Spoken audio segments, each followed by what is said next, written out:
Notre Dame, and how Notre Dame is outsmarting everybody else because of the fact, and this is something that we're seeing, all these shifts in these conferences, right? We've seen teams like California and Stanford going all the way to the ACC, which makes no sense because that stands for Atlantic Coast Conference, right?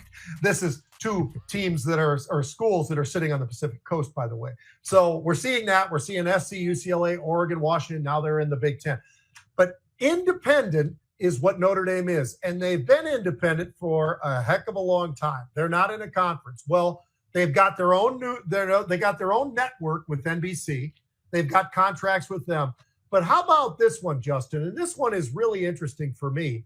When you look at this team, and nobody else could do this, if you were in a conference, there's no way this could be accomplished. And that's why I wanted to just hit on this real quick.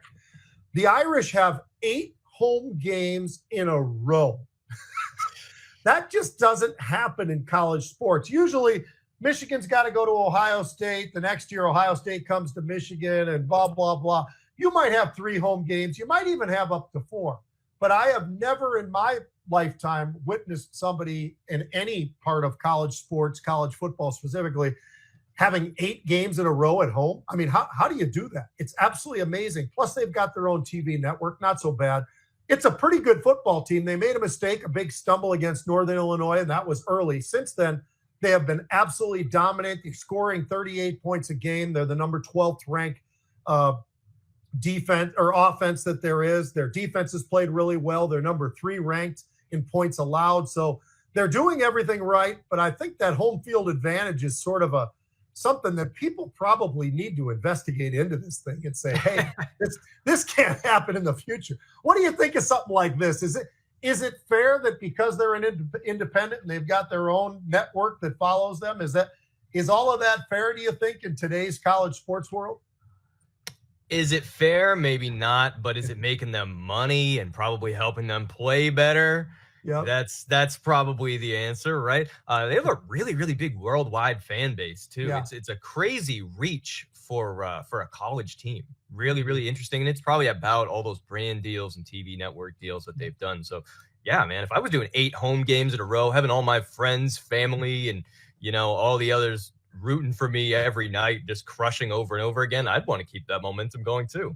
Yeah, I think everybody would want to. I don't really have a huge opinion on it. If things just happen, they happen or whatever, but it seems like a pretty nice advantage. And so you got to give them credit. Yeah, the AD and everybody, the president of the university there, all of them. I mean, they've been able to do things that nobody else has been able to do. And it's because I think, like you just said, because of the world, the global side of Notre Dame football. It's not just in the United States. It extends far further out. Matter of fact, I was out there in France, and I was right there at Notre Dame looking at that whole thing, and it's a special thing, and people are very, very they lean towards Notre Dame. There's no doubt. All right, next up we got Heisman. So I just got a quick question. I know you're not the biggest sports guy in the world, and I know you're not the biggest college football guy in the world, and I probably am a pretty big college football and NFL football guy, but I always want to see what sounds fair. So you probably, because of, you watch a little bit less than I do and everything else, I think you could be very fair on this. So who deserves the Heisman Trophy? So the number 1 candidate right now is a guy named Travis Hunter, plays at Colorado, plays both ways. I give him all the credit in the world for that. He plays cornerback on defense and he plays wide receiver on offense. He's got some nice numbers. He's got 850 yards, 9 touchdowns as a receiver. He's also got 21 tackles and a couple of interceptions.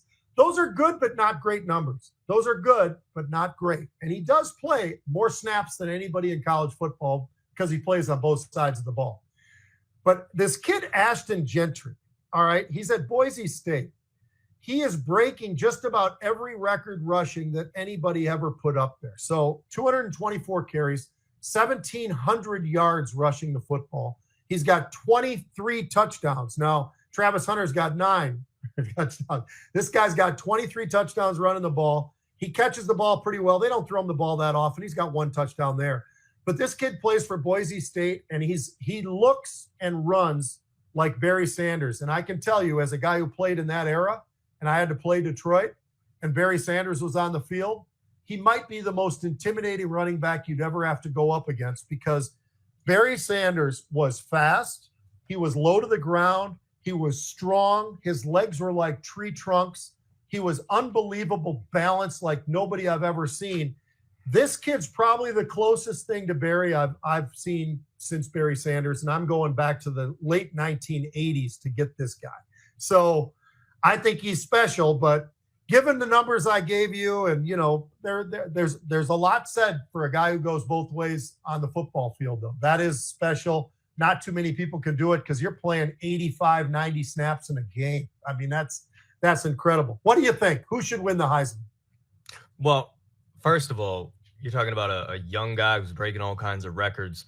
I obviously innately want to lean towards that. But second of all, I know that you are an expert in this. You're literally a pro athlete. So I'm tending to lean towards who I think that you're leaning towards, because I trust your take on this. And so for that reason, I'd probably go with Ashton. He sounds like he deserves it.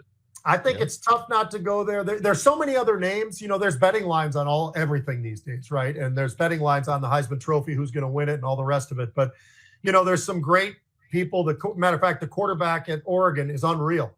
But is it him or is it their whole team? I think it might be the whole team and him. But you never really know. But he's thrown a lot of yards. He's thrown for a lot of touchdowns. They're the number one team in the country, and he's a big reason why they are. But he gets a lot of help from an offensive line that's big, strong, and maybe the best in college football. Running backs, receivers. I mean, they've kind of got it all at Oregon this year. So that's why they're undefeated and they're number one. But yeah, Ashton Genty, I think that kid is pretty special. All right. Hey, Justin, I appreciate you taking the time. I love it. Rebels Edge appreciate you too. And we look forward to doing this next week. And if John is out, you are in, my friend. That's amazing. I can't wait.